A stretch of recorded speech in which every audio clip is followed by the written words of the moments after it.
I didn't believe the stories at first, that a man could steal something you couldn't even hold, that a king could take your shadow and leave you alive.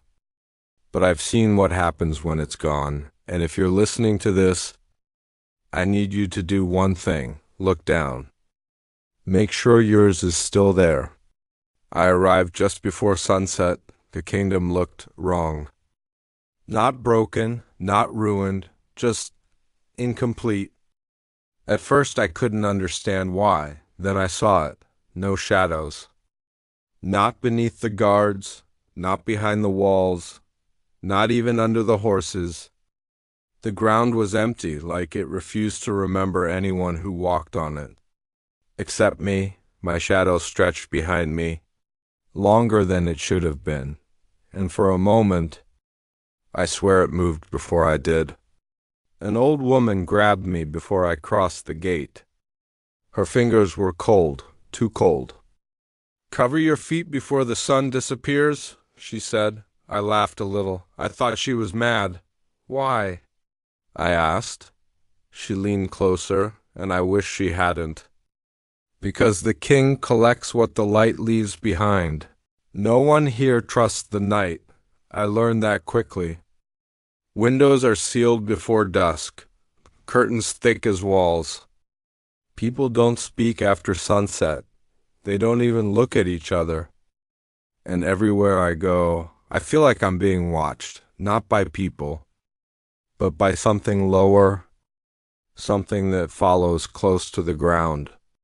I should have listened, I should have slept, but I needed to know, so I lit a candle, just for a second, just to see. And that's when I noticed my shadow wasn't copying me anymore. It was watching me. Then came the knock, slow, heavy, like something testing the door, instead of asking to be let in. My shadow stretched toward it. I didn't move. I couldn't. And then I heard the voice. "Right through the wood. You brought it with you." I didn't ask what it meant. I already knew. It wasn't talking about me. It was talking about my shadow. "You shouldn't have shown it to me," the voice whispered. Something slid across the door. Not a hand. Something thinner. Longer. I blew out the candle. Everything vanished. The knock stopped instantly, but I could still feel it, standing there, right outside, waiting for me to make the same mistake again. In the morning, the innkeeper wouldn't meet my eyes. "You lit a light," he said. I didn't answer. "You need to leave." "What happens if I don't?" He hesitated, then finally said it. "You'll stay, but it won't be you anymore. There's a castle above this place, black stone. No reflections. I can feel it watching the city, watching me. Like it already knows I'm here.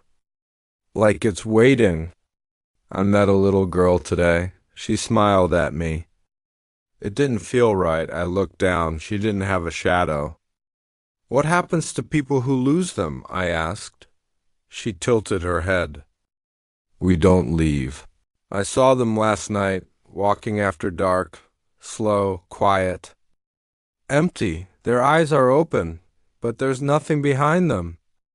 No fear, no thought, just movement. Like something is wearing them.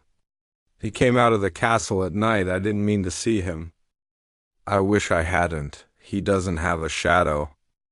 But they follow him, dozens of them, crawling, stretching, breathing. And then he looked straight at me from across the entire street and smiled. I ran. I don't even remember where, but something was wrong. My shadow wasn't keeping up. It dragged behind me. Like it was being pulled. Like it wanted to go back. Something grabbed it, not my body, my shadow, and I felt it. God, I felt it, not on my skin, inside me. Like something was reaching into my chest and pulling. I don't remember how I got here, but I'm inside now. The walls move, not physically, but they shift like they're made of something alive, and the shadows, they're whispering, all of them at once. He asked me a question. Do you know what your shadow is? I didn't answer. He didn't wait. It's everything you hide from the light. He said I could keep it, my shadow, myself. All I had to do was give him my name, just my name, but I understand now. If I give him that, there will be nothing left of me to remember. I told him no, I don't know why. Maybe I thought I could fight it. Maybe I thought I was stronger. I was wrong. I can't describe the pain. It wasn't physical, it was worse. I felt myself being separated, like something was peeling me away from myself, and then it was gone. I'm still walking. I can see my hands moving. I can feel my feet touching the ground, but there's nothing inside me. Nothing, and I saw him again, the king. He finally has a shadow now, but it doesn't follow him. It moves on its own. It's bigger than him, stronger, hungry, and I think it's looking for more. So if your shadow ever hesitates, even for a second, don't wait to understand why. Run.